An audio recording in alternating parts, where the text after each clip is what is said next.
J'ai essayé de concevoir une installation qui reprenne le cheminement habituel des personnes qui viennent ici se restaurer.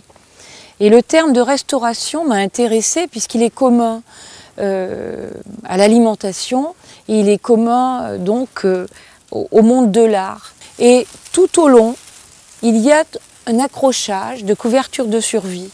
J'avais envie de faire un cheminement qui était un petit peu symboliquement celui de la vie et faire entendre le bruissement d'une vie qui était soit en souffrance, soit d'une vie qui était prête à se détacher, à se déliter totalement et à abandonner les personnes.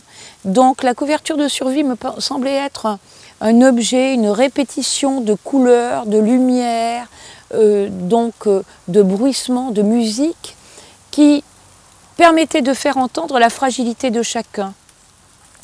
C'est dans cette optique-là que j'ai fait cette installation. Il y a une centaine de couvertures de survie et donc c'est sans abri. Et j'avais envie de faire résonner dans un lieu clos comme ici, quelque chose de la société en train de se jouer.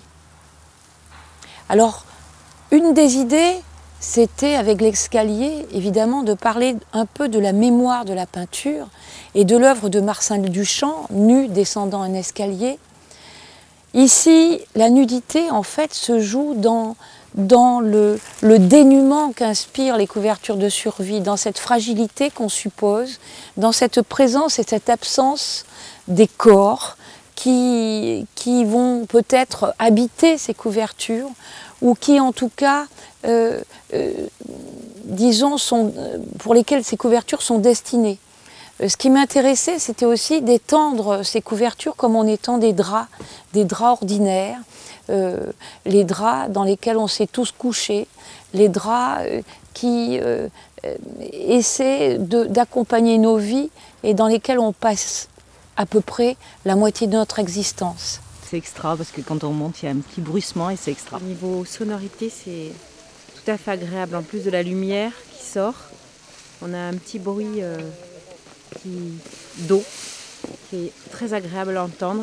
Et c'est un plaisir de s'y promener au-delà de la vision solaire. C'est très poétique.